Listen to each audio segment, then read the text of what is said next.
मित्रों नमस्कार, मैं हूं राकेश कुमार। आप देख रहे हैं मत अभिमत।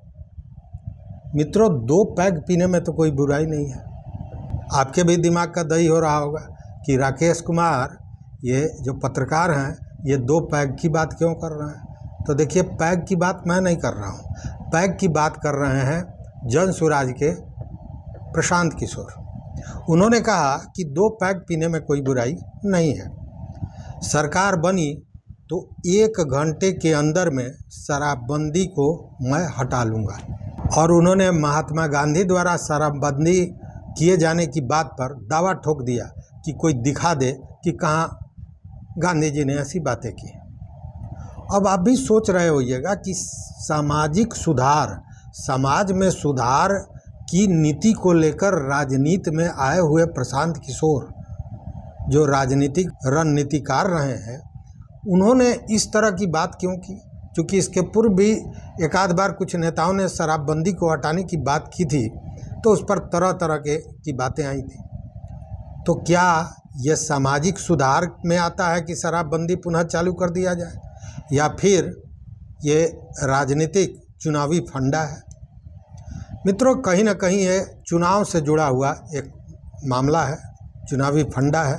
और ये एक बहस पैदा करने के लिए, जनसुराज और उनके नीतियों को सामने लाने के लिए एक रणनीति है। कारण कि पहली बार जनसुराज जो अभियान था वो पार्टी के रूप में इस चुनाव में, जो विधानसभा का चुनाव 2025 में होने वाला है, उसमें जो चुनावी दंगल है उसमें उतरने की तैयारी हो चुकी है। जनसुराज एक सशक्त पार्टी के रूप में चुनाव के दंगल में उतरेगा। तो ऐसे में कुछ मुद्दा भी होना चाहिए। क्योंकि ठीक है, उन्होंने बहुत सी बातें कही कि अगर आपका जनप्रतिनिधि काम नहीं कर रहा है तो क्यों करेगा। आपने तो स्कूल के लिए, अपने बच्चों के नौकरी के लिए वोट दिया नहीं था उनको वोट दिया था जात पर, उनको वोट दिया था पैसे पर, उनको वोट दिया था गुजरात में बहुत अच्छा काम हो रहा है इसलिए। तो गुजरात में काम कर रहे हैं, आपके स्कूल के लिए, आपके बच्चों के स्कूल के लिए वो जिम्मेवार नहीं है, क्योंकि आपने उसके लिए वोट ही नहीं दिया था। तो सामाजिक रूप से लोगों में कहीं ना कहीं जागरूकता पैदा हो रही है।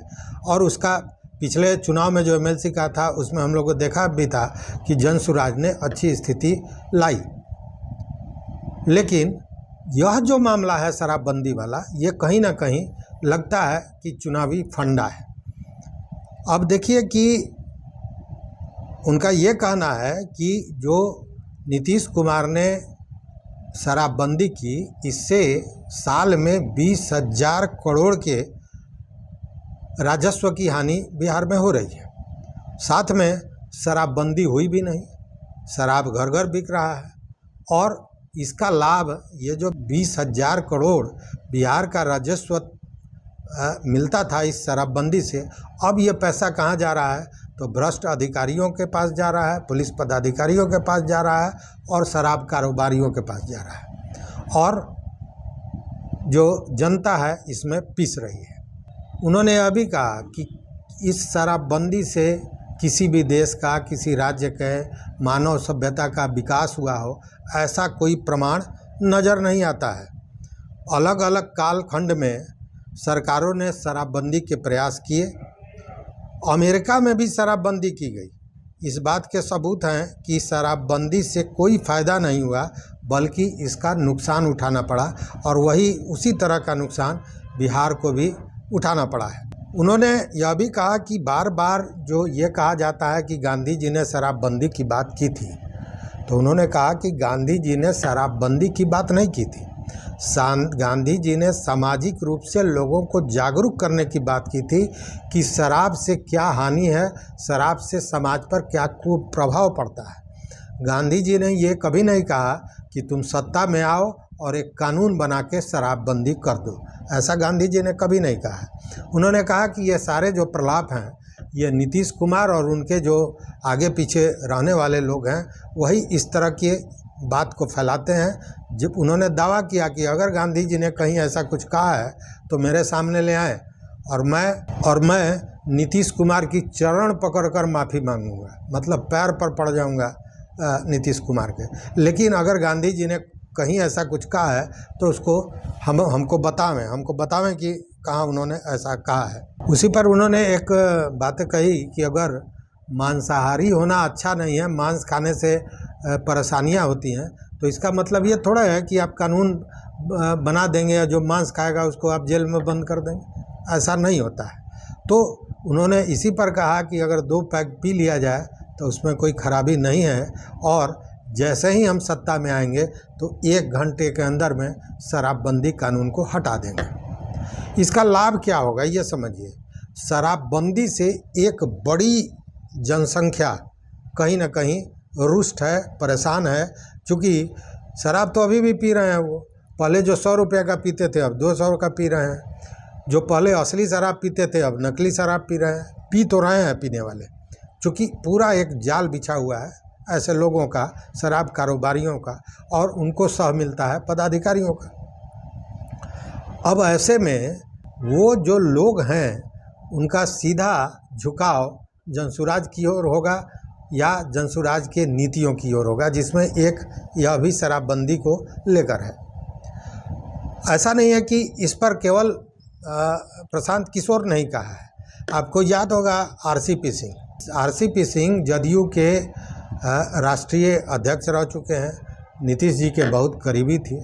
उन्होंने भी कहा कि नीतीश जी अपनी जिद पर अड़े हुए हैं, और अपनी जिद पर अड़ के उन्होंने बिहार का सर्वनाश कर दिया। नीतीश जी को बिहार के हित को सोचते हुए ये जो कानून है इसको वापस लेना चाहिए, अपने जिद से पीछे हटना चाहिए।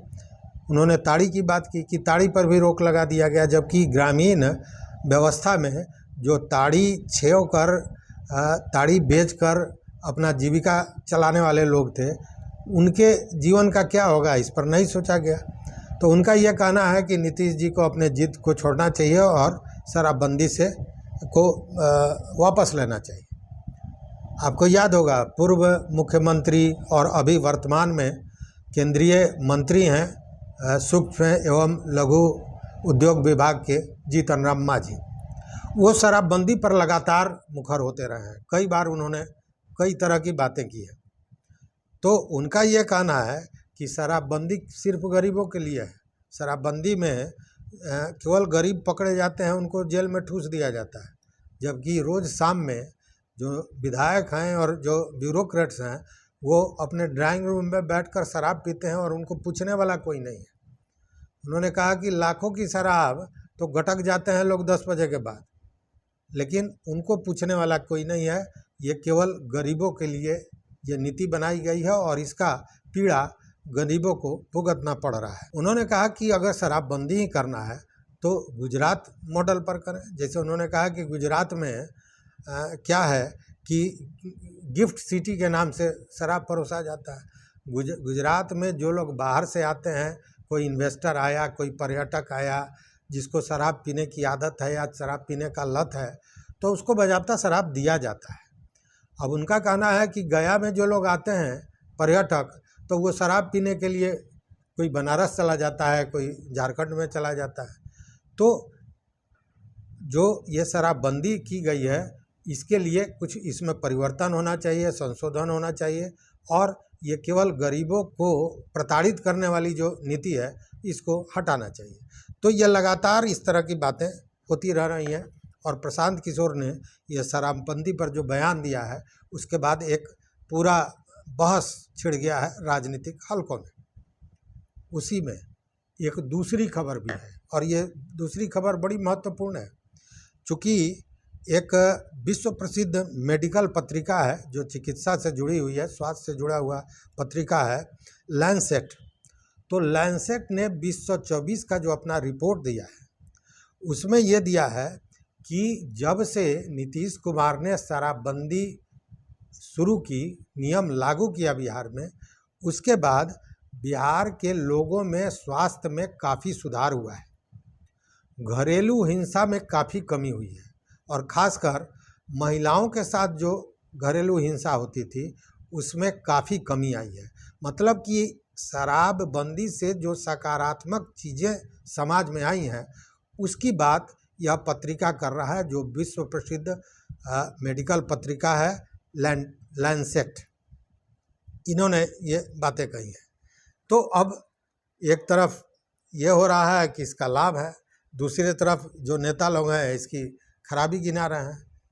लेकिन फैसला आप कीजिए कि इसका लाभ है या हानि है।